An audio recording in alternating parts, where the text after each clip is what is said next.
The power of your subconscious mind. বিশ্বজুড়ে প্রায় 25 মিলিয়নেরও বেশি ইউনিট বিক্রিত বই এটি।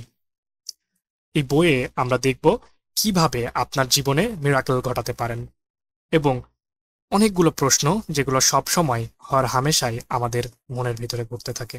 কেন একজন মানুষ মনে দুঃখ নিয়ে থাকে এবং অপরজন কেন থাকে সুখী? কেন একজন মানুষ হাসি খুশি সমৃদ্ধশালী এবং অপরজন থাকে চিন্তাক্লিষ্ট বা গরিব? কেনই বা একজন জীবনে প্রভূত সাফল্য অর্জন করে এবং অন্যজন শুধু ব্যর্থই হয়? ইত্যাদি নানা প্রশ্নের উত্তর আছে এই বইয়ে। ডক্টর জোসেফ মারফির লেখা এই বইয়ে আমরা দেখব কিভাবে আমরা আমাদের মনের সাবকনসিয়াস মাইন্ডের শক্তিকে ব্যবহার করে সফলতা অর্জন করতে পারি। তো চলুন শুরু করা যাক। অধ্যায় 1, আপনার মনের ভেতরকার কোষাগার। আপনার নাগালের মধ্যেই রয়েছে অসীম সম্পদ। এগুলা পেতে আপনাকে কেবল আপনার মনের চোখ খুলতে হবে এবং আপনার ভেতরে যে বিরাট কোষাগার রয়েছে তা লক্ষ্য করতে হবে।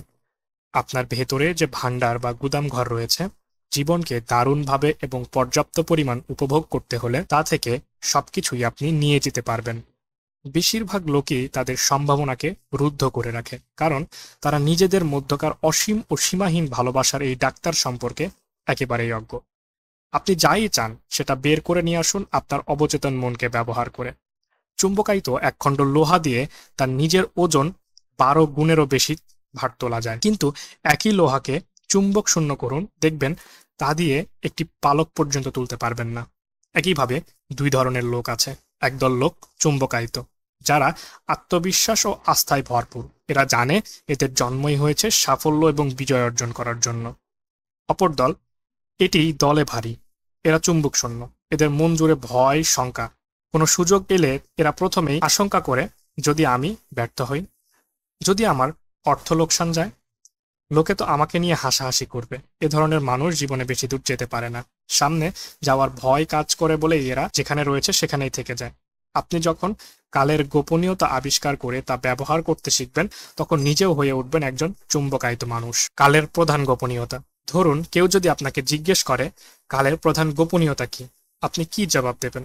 পারমাণবিক শক্তি, অন্তগ্রহ ভ্রমণ, কৃষ্ণ গহ্বর? না, এগুলো কোনোটিই নয়। তাহলে প্রধান রহস্য বা গোপনীয়তাটা কি? এটি আসলে সন্ধান মিলবে কোথায়? একে বুঝতে শিখে কিভাবে কাজে লাগানো যাবে? জবাবটি অতি সরল। এ রহস্যের গোপনীয়তা হলো আপনার অবচেতন মনের অসাধারণ মিরাক্কল ঘটানোর শক্তি। এই জায়গাটিতেই মানুষ সবার শেষে উকি দেয়। এই কারণে এর সন্ধানও লাভ করে খুব কম সংখ্যক লোকজন। আপনার অবচেতন মনের লুকানো শক্তির সাথে যোগাযোগ এবং তাকে মুক্ত করার উপায়টি আপনি যদি একবার শিখে যান, আপনার জীবনে চলে আসবে আরো বেশি দক্ষতা, আরো বেশি ক্ষমতা, আরো ধন সম্পদ, আরো সুস্বাস্থ্য, আরো সুখ এবং আরো আনন্দ। এই শক্তি আপনাকে অর্জন করতে হবে না, এ তো আপনার কাছেই আছে। তবে এটি কিভাবে ব্যবহার করতে হয় তা শিখতে হবে। এটিকে আপনার অবশ্যই বুঝতে হবে, যাতে জীবনের সকল ক্ষেত্রে একে কাজে লাগাতে পারেন। এই বইতে যে সহজ সরল কৌশল এবং প্রক্রিয়াগুলো বর্ণনা করা হয়েছে, তা যদি আপনি অনুসরণ করেন, তাহলে আপনি আপনার প্রয়োজনীয় জ্ঞান এবং দৃষ্টিভঙ্গি অর্জন করে ফেলবেন। আপনি নতুন এক আলো দ্বারা অনুপ্রাণিত হতে পারবেন, এক নতুন শক্তি উৎপাদন করতে পারবেন, যা আপনাকে আপনার প্রত্যাশাগুলো বুঝতে সাহায্য করবে এবং আপনার সকল প্রশ্ন সত্যি করে তুলবে। এখন আপনি সিদ্ধান্ত নিন, আগের চেয়ে আপনার জীবন আরো সময়োপযোগী করে তুলবেন কিনা। আপনার অবচেতন মনের গভীরে বাস করে সীমাহীন জ্ঞান, অপরিসীম শক্তি এবং যা যা প্রয়োজন তার সবকিছু। এটি ওখানে অপেক্ষা করছে আপনারই উন্নয়নের জন্য। আপনি আপনার মনের গভীরে এগুলোর সুপ্ত শক্তি চিনতে পারলে তারা নির্দিষ্ট আকার গঠন করে আত্মপ্রকাশ করবে। আপনি যদি খোলা মনের মানুষ হন, আপনার অবচেতন মনের অসীম জ্ঞান বুদ্ধি আপনার জন্য সবকিছু অবারিত করে দিতে পারবে। তা আপনি যখন যে মুহূর্তে চান না কেন, আপনি নতুন কিছু চিন্তা এবং আইডিয়া পাবেন, কাজের নতুন ধরন সৃষ্টি করতে সক্ষম হবেন। আপনার অবচেতন মনের অসীম জ্ঞান আপনাকে নতুন ধরনের জ্ঞানের রাজ্যে প্রবেশ করার সুযোগ দেবে। আপনার অবচেতন মনের জ্ঞানের সাহায্যে আপনি যথার্থ সঙ্গীকেও আকর্ষণ করতে পারবেন, পেয়ে যাবেন সঠিক বিজনেস কিংবা পার্টনার। এটি আপনাকে দেখাবে কিভাবে প্রয়োজনীয় অর্থ জোগাড় করতে হয় এবং এ আপনাকে অর্থনৈতিক স্বাধীনতা দিবে, পূরণ করবে মনের কোণে লুকানো ও জমানো বহুদিনের আকাঙ্ক্ষাকে। আপনার ভেতরকার পৃথিবীর চিন্তা চেতনা, অনুভব, শক্তি, আলো, প্রেম এবং সৌন্দর্য আবিষ্কার করার অধিকার আপনার আছে। অদৃশ্য হলেও এর শক্তি বিশাল। আপনার অবচেতন মনের মাঝেই পেয়ে যাবেন সকল সমস্যার সমাধান। একবার যখন এই লুকানো ক্ষমতা বের করার উপায় শিখে যাবেন, শক্তিটির অধিকারী হয়ে উঠবেন এবং পেয়ে যাবেন প্রয়োজনীয় জ্ঞান, যার সাহায্যে আপনি এগিয়ে যেতে পারবেন আপনার সামনে অভীষ্ট লক্ষ্য সিদ্ধিতে। আমি দেখেছি অবচেতন মনের শক্তি একেবারে ভঙ্গুর মানুষকে কিভাবে ওপরে তুলে দিয়েছে, তাদেরকে আবার করে তুলেছে সম্পূর্ণ অপরিহার্য এবং শক্তিমান। তাদের মন তাদেরকে মুক্ত করে দিয়েছে এ পৃথিবীতে বেরিয়ে পড়ে সুস্বাস্থ্য এবং আনন্দময় অভিজ্ঞতা অর্জনের জন্য। আপনার অবচেতন মনে একটি আশ্চর্য আরোগ্য সহায়ক শক্তি আছে, যার সাহায্যে বিক্ষিপ্ত মনকে শান্ত করা যায়, ভগ্ন হৃদয়কে জোড়া লাগানো সম্ভব। এই আপনার মনের কারাগারের দরজা খুলে আপনাকে স্বাধীন করে দেবে, সকল প্রকার বস্তুগত এবং শারীরিক বন্ধন থেকে আপনাকে করবে সম্পূর্ণ মুক্ত। প্রচেষ্টার যে কোনো ক্ষেত্রে উন্নতি করতে চাইলে একটি প্রথম পদক্ষেপ খুবই দরকার। আপনাকে কর্মপদ্ধতির একটি ভিত বা বুনিয়াদ অবশ্যই আবিষ্কার করতে হবে, যার আবেদন সর্বজনীন।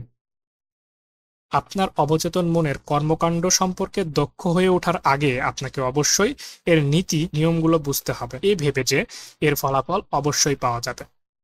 আপনি নির্দিষ্ট এবং বিশেষ যেসব উদ্দেশ্য ও লক্ষ্য সুসম্পন্ন করতে চাইছেন, তাতে এই শক্তিগুলো প্রয়োগ করতে পারবেন। বহুদিন আমি রসায়ন পেশার সঙ্গে জড়িত ছিলাম। শুরুর দিকের ট্রেনিংয়ে আমি জেনে ফেলি হাইড্রোজেনের 2টি পরমাণু এবং অক্সিজেনের একটি পরমাণু একত্রিত করলে পানি উৎপাদিত হয়, মাঝে মাঝে নয়, সর্বদাই।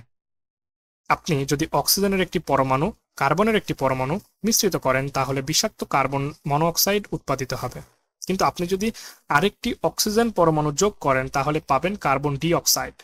এই গ্যাসটি প্রাণীকুলের জন্য ক্ষতিকর নয় এবং উদ্ভিদের জন্য খুবই প্রয়োজনীয়। এই বিষয়গুলো ইউনিভার্সাল এবং এগুলোর কদাপি পরিবর্তন ঘটবে না। রসায়ন, পদার্থ এবং গণিতের যেসব নিয়ম নীতি রয়েছে তা আপনার অবচেতন মনের নিয়ম নীতির মতোই কাজ করে। আপনি রাসায়নিক এবং শারীরিক শক্তির ব্যবহার করতে চাইলে এসব নিয়ম নীতি অবশ্যই জানতে হবে। আপনি আপনার অবচেতন মনের শক্তি ব্যবহার করতে চাইলে আপনার অবশ্যই এই নিয়ম নীতি ও কার্যকারণ জানতে হবে। সাধারণ যেসব নিয়ম নীতি রয়েছে সেগুলো জেনে নিন। পানি তার নিজস্ব ধারায় বয়ে চলে, এটি সার্বজনীন নিয়ম। তরল যে কোনো পদার্থই যে কোনো জায়গায় পানির মতো আচরণ করবে। প্রাচীন মিশরীয়রা এই নিয়ম নীতি মেনে চলতেন। প্রকাণ্ড প্রকাণ্ড সব পিরামিডের ভিত তৈরি করতে তারা এটি ব্যবহার করতেন। বর্তমানে প্রকৌশলীরা কৃষিকাজ থেকে শুরু করে হাইড্রোলিক পাওয়ার স্টেশন নির্মাণে সব ক্ষেত্রেই এই নিয়ম মেনে চলেন। আপনি একখণ্ড ইস্পাত গরম করুন, এটি আকারে বেড়ে যাবে। এই ইস্পাত চীন, ইংল্যান্ড, ভারত কিংবা মহাশূন্যের স্টেশনেই পাওয়া যাক না কেন, আপনার প্রার্থনার জবাব মিলছে, কারণ আপনার অবচেতন মন হলো নিয়মিত এবং নিয়ম নীতি দ্বারা কাজ করে। উদাহরণ হিসেবে বলা যায়, বিদ্যুতের নিয়ম হলো এটি উচ্চতর থেকে নিম্নতর বিভাবে কাজ করে। আপনি যখন একটি বিদ্যুৎ বাতি জ্বালান কিংবা ইলেকট্রিক স্টোভে রান্না করেন, তখন বিদ্যুতের নিয়ম নীতি বদলে ফেলেন না, আপনি কেবল নিয়মটি ব্যবহার করছেন। প্রকৃতির সঙ্গে সহযোগিতা করার মাধ্যমে আপনি দারুণ সব আবিষ্কার করতে পারবেন, যা বহুভাবে মানবতার মঙ্গল বয়ে আনবে। আপনার অবচেতন মন হলো মূল তত্ত্ব, এটি বিশ্বাসের আইন অনুসারে কাজ করে। আপনাকে জানতে হবে বিশ্বাস কি, কেন এবং এটি কিভাবে কাজ করে। আপনার মনের আইন কানুনগুলোই হলো বিশ্বাসের আইন। এর অর্থ যেভাবে আপনার মন কাজ করে তা বিশ্বাস করা, বিশ্বাসের ওপর বিশ্বাস রাখা। মনের বিশ্বাস মানে আপনার মনের চিন্তা ভাবনা, আর কিছুই নয়। আপনার অবচেতন মন যেসব অভিজ্ঞতা, ঘটনা, অবস্থা এবং কর্ম উৎপাদন করে, তা আপনার চিন্তাভাবনারই প্রতিক্রিয়া মাত্র। মনে রাখবেন, নিজের মনের ওপর বিশ্বাস রাখলেই কেবল ফল পাবেন। ভুয়া বিশ্বাস থেকে সরে আসুন। ভুয়া মতবাদ, কুসংস্কার এবং ভয়, যা আমাদের মানব জাতির জন্য মহামারী স্বরূপ, তা কখনোই গ্রহণ করবেন না। বিশ্বাস করুন ঈশ্বরের বিধানে এবং জীবনের সত্যগুলোকে, যা কখনোই বদলায় না। এতে আপনি কেবল সামনেই এগোতে পারবেন। আপনার মন একটি, তবে একটি মনই দুটি আলাদা বৈশিষ্ট্যের অধিকারী। আপনার মনের দুটি কার্যক্রম, একটি থেকে অপরটি আলাদা। প্রতিটির রয়েছে নিজস্ব এবং পৃথক গুণ এবং শক্তি। মনের দুটি কর্মকে স্বতন্ত্র করতে নানা রকম নাম ব্যবহার করা হয়েছে। এর মধ্যে রয়েছে অবজেক্টিভ এবং সাবজেক্টিভ মাইন্ড, সচেতন এবং অবচেতন মন, জাগ্রত এবং ঘুমন্ত মন, ভলান্টারি এবং ইনভলান্টারি মন, পুরুষ এবং নারী হৃদয় এবং আরও কত কি। এগুলোর নিহিতার্থ যাই হোক না কেন, এগুলো দ্বৈততারই পরিচয় দেয়। এই বইতে আমি আগাগোড়া সচেতন এবং অবচেতন এই শব্দ দুটি ব্যবহার করেছি আপনার মনের দ্বৈত প্রবৃত্তি বোঝাতে। আপনাকে আপনার মনের দ্বৈত প্রবৃত্তি চিনতে হবে এবং বুঝতে হবে। সচেতন এবং অবচেতন মন, আপনার মনের দুটি ফাংশন বুঝবার চমৎকার একটি উপায় হলো মনটিকে একটি বাগান ভেবে নিন। আপনি সেই বাগানের মালিক। আপনি আপনার মনে সারাদিন ধরেই চিন্তার বীজ রোপণ করে চলেছেন। বেশিরভাগ সময় আপনি জানেন না যে এই কাজটি করছেন, কারণ বীজগুলোর ভিত্তি হলো আপনার নিয়মিত বা অভ্যস্ত চিন্তা। কল্পনা করুন আপনার অবচেতন মন এক ফালি উর্বর জমি, যাতে সব রকম বীজ, তা ভালোই হোক বা মন্দই হোক, রোপণ করা যাবে। তবে আপনি কাঁটা গাছ লাগালে কি তাতে আঙ্গুর ফল ফলবে? আপনি বুনো উদ্ভিদের বীজ রোপণ করলে নিশ্চয়ই ডোমর পাবেন না। প্রতিটি চিন্তাই হলো একটি কারণ এবং প্রতিটি পরিবেশ হলো একটি প্রভাব। এ কারণেই আপনার চিন্তাভাবনাগুলোর দায় দায়িত্ব আপনার নিজের নেওয়া জরুরি। এতে আপনি আকাঙ্ক্ষিত পরিবেশ তৈরি করতে পারবেন। এখন থেকেই শান্তি, সুখ, সঠিক কার্যক্রম, সদিচ্ছা এবং সমৃদ্ধির বীজ রোপণ করতে শুরু করুন। এই গুণাগুণগুলোর কথা চুপচাপ এবং দৃঢ় প্রত্যয় নিয়ে ভাবুন। আপনার মনের বাগানে এই চমৎকার চিন্তাগুলোর বীজ রোপণ করুন, যাতে সোনালী ফসল তুলতে পারেন। আপনার মন যখন সঠিকভাবে চিন্তা করবে, আপনি বুঝতে পারবেন আপনার অবচেতন মনের সঞ্চিত চিন্তাভাবনাগুলো যদি হয় গঠনমূলক, সুচারু এবং শান্তিময়, আপনার অবচেতন মনের জাদুকরী কর্মশক্তি সাড়া দিতে থাকবে। এটি চমৎকার পরিবেশ নিয়ে আনবে সবকিছু সেরাটা। একবার যখন আপনি আপনার চিন্তার প্রতিক্রিয়াগুলো নিয়ন্ত্রণ করতে শুরু করবেন, আপনি তখন আপনার অবচেতন মনের শক্তি প্রয়োগ করে যে কোনো সমস্যার সমাধান করতে পারবেন। আপনি যখন একবার আপনার সচেতন ও অবচেতন মনের মিথস্ক্রিয়ার সত্যটি শিখতে পারবেন, গোটা জীবনটাই বদলে যাবে। আপনি বাইরে পরিবেশ বদলাতে চাইলে অবশ্যই এর উৎস পরিবর্তন করতে হবে। অনেকেই পরিবেশ ও পারিপার্শ্বিক অবস্থা বদলাতে চায়, ওই পরিবেশের ওপরেই নির্ভর করে। স্রেফ সময় এবং শ্রমের অপচয়। জীবনের সমস্ত বিশৃঙ্খলা, বিভ্রান্তি, শূন্যতা এবং সীমাবদ্ধতা দূর করতে চাইলে এর উৎস বা কারণ অবশ্যই দূর করতে হবে। আপনি উৎস বা কারণ দূর করুন, আপনি ফলটা বদলে ফেলতে পারবেন। একদমই সরল ব্যাপারটা। আমরা সবাই অপরিসীম সম্পদের এক অতল সাগরে বাস করি। আপনার অবচেতন মন আপনার চেতন চিন্তাভাবনার প্রতি অনেক সংবেদনশীল। এই চেতনযুক্ত চিন্তাভাবনাগুলো একটি ছাঁচ তৈরি করে, যার ভেতর থেকে অবচেতন মনের অসীম জ্ঞান, বুদ্ধি, ভাইটাল ফোর্স এবং এনার্জি প্রবাহিত হয়। এই ছাঁচটিকে আরো ইতিবাচক দিকে গঠন করুন এবং আপনার শক্তিগুলো রিডাইরেক্ট হয়ে আপনার আরো অনেক বেশি উপকার করবে। এই বইয়ে প্রতিটি অধ্যায়ে কিভাবে মনের আইন কানুন ব্যবহার করতে হবে সে বিষয়ে সুদৃঢ় এবং সুনির্দিষ্ট চিত্র অঙ্কিত হয়েছে। একবার এই কৌশলগুলো শিখে গেলে আপনি দারিদ্র্যের বদলে প্রাচুর্যের অভিজ্ঞতা অর্জন করবেন, অশান্তির বদলে শান্তি পাবেন, কুসংস্কার ও অজ্ঞতার বদলে জ্ঞান লাভ করবেন, ব্যর্থতার বদলে সাফল্য আসবে, বিমর্ষতার বদলে আসবে আনন্দ, অন্ধকার পুরে পাবেন আলো। কেটে যাওয়া জীবনের সুর ছন্দময় হয়ে উঠবে, ভয়ের বদলে অর্জন করবেন আস্থা এবং আত্মবিশ্বাস। এর চেয়ে আনন্দের বিষয় আর কি কিছু থাকতে পারে? বেশিরভাগ বিখ্যাত বিজ্ঞানী, শিল্পী, কবি, গায়ক, লেখক এবং আবিষ্কারগণ চেতন এবং অবচেতন মনের কার্যক্রম গভীরভাবে বুঝতে সক্ষম হয়েছিলেন। এটিই তাদেরকে স্ফীত লক্ষ্যে পৌঁছে দিয়েছে। একবার বিখ্যাত গায়ক অ্যানোরিকো কারোসোর মধ্যে মরুভীতি প্রবল হয়ে ওঠে। ভয়ের চোটে তার কণ্ঠনালীর পেশিশক্তি শক্ত হয়ে যায়, তার ভোকাল কর্ড হয়ে ওঠে প্যারালাইজড। তিনি তখন মঞ্চের পেছনে পোশাক পরা অবস্থায় দরদর করে ঘামছেন। তখনই তার মঞ্চে গিয়ে হাজারো দর্শকের সামনে গান গাওয়ার কথা। কাঁপতে কাঁপতে তিনি বললেন, আমি গাইতে পারবো না, ওরা আমাকে নিয়ে হাসাহাসি করবে, আমার কেরিয়ার শেষ। তিনি ড্রেসিং রুমে ফিরে ঘুরে দাঁড়ালেন।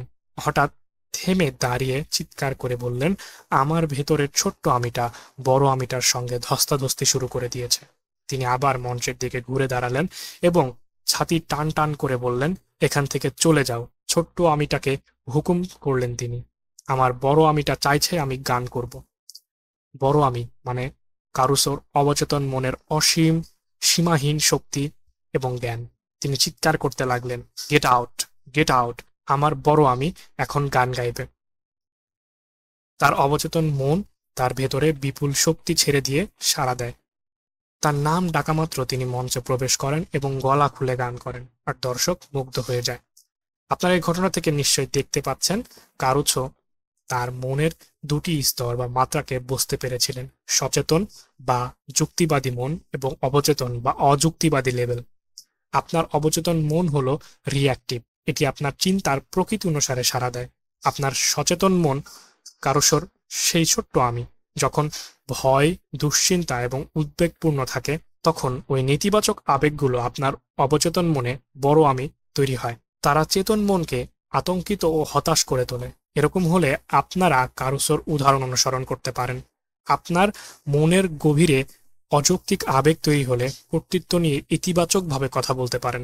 বলতে পারেন, স্থির হও, আমি সম্পূর্ণ নিয়ন্ত্রণে রয়েছি, আমার আদেশ তোমাকে মানতেই হবে, তুমি আমার হুকুম পালনকারী দাস, যেখানে তোমার স্থান নেই সেখানে তুমি নাক গলাতে পারো না।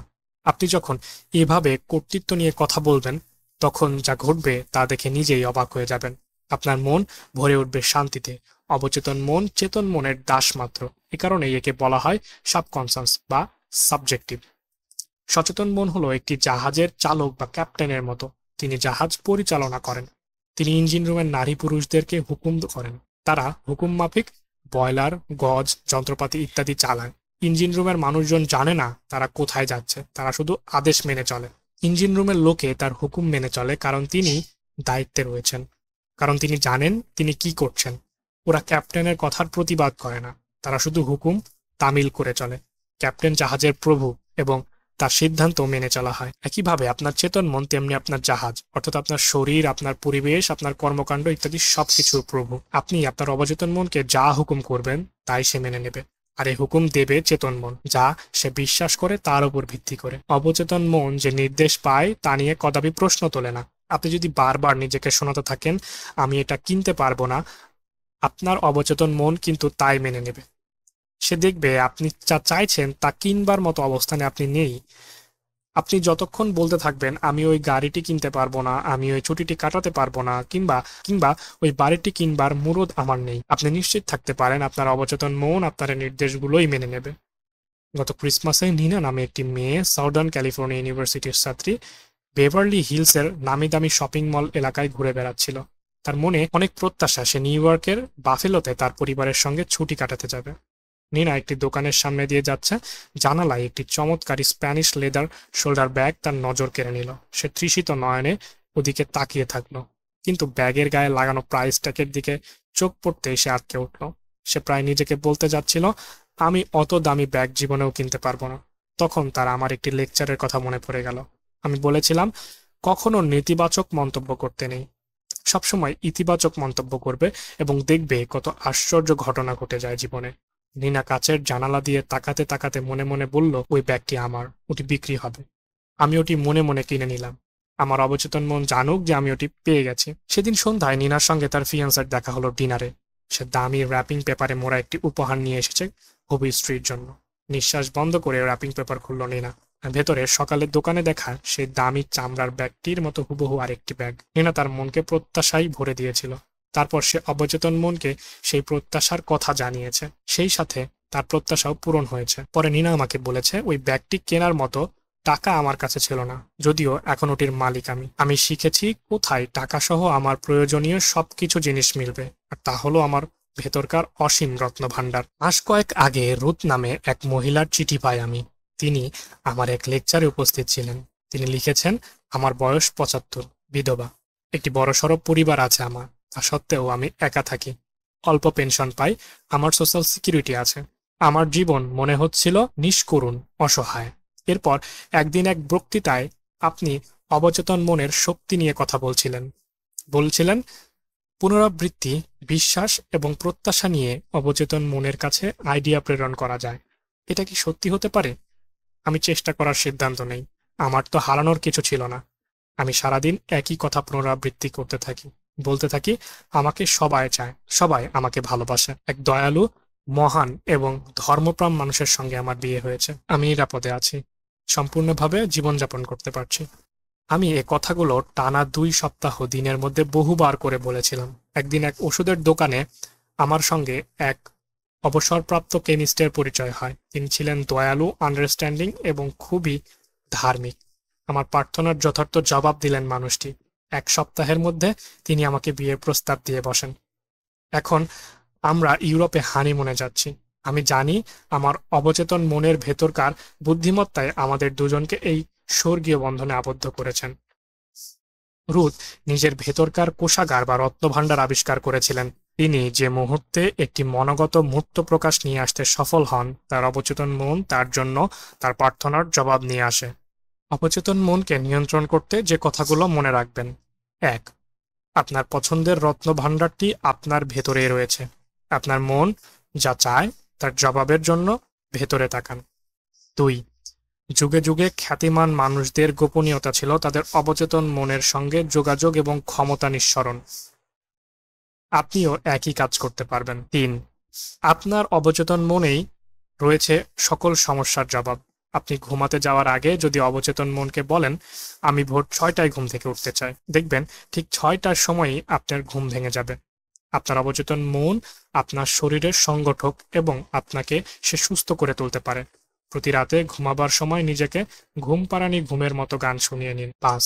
আপনার চিন্তার পেছনেই থাকে একটি কারণ এবং প্রতিটি পারিপার্শ্বিক অবস্থা হলো একটি ফলাফল। ৬. আপনি যদি একটি চমৎকার বই বা নাটক লিখতে চান অথবা দর্শকদের সামনে সুন্দর বক্তৃতা দিতে চান, আইডিয়াটি আপনার অবচেতন মনকে শোনান, দেখবেন সে পরিবেশ পরিস্থিতি অনুযায়ী সাড়া দেবে। ৭.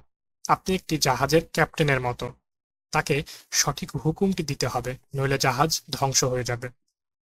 একইভাবে আপনার অবচেতন মনকে সঠিক হুকুম দিতে হবে। মনে রাখবেন, আপনার অবচেতন মন আপনার সকল অভিজ্ঞতার নিয়ন্ত্রক এবং পরিচালক। এমন কথা কখনো বলবেন না যে আমি এটা পারবো না। আপনার অবচেতন মন কিন্তু তাই ধরে নিয়ে বসে থাকবে। সে দেখবে অমুক জিনিসটি কেনার টাকা বা সামর্থ্য আপনার নেই। দৃঢ়ভাবে বলুন, আমি আমার অবচেতন মনের শক্তি দিয়ে সকল জিনিস কিনতে পারি। ৯. জীবনের আইন হলো বিশ্বাসের কানুন। একটি বিশ্বাস হলো আপনার মনের চিন্তা, যা আপনাকে আঘাত করতে পারে কিংবা ক্ষতি করতে পারে সেরকম কিছুতে বিশ্বাস করবেন না। নিজেকে সমৃদ্ধশালী, অনুপ্রাণিত, শক্তিশালী এবং সুস্থ করতে আপনার অবচেতন মনের শক্তিতে বিশ্বাস রাখুন। এবং সর্বশেষ ১০. চিন্তাভাবনাগুলোতে পরিবর্তন আনুন এবং নিজেই বদলে ফেলুন আপনার নিয়তি। এখানেই শেষ হচ্ছে আমাদের প্রথম অধ্যায়। দেখা হবে দ্বিতীয় অধ্যায় নিয়ে।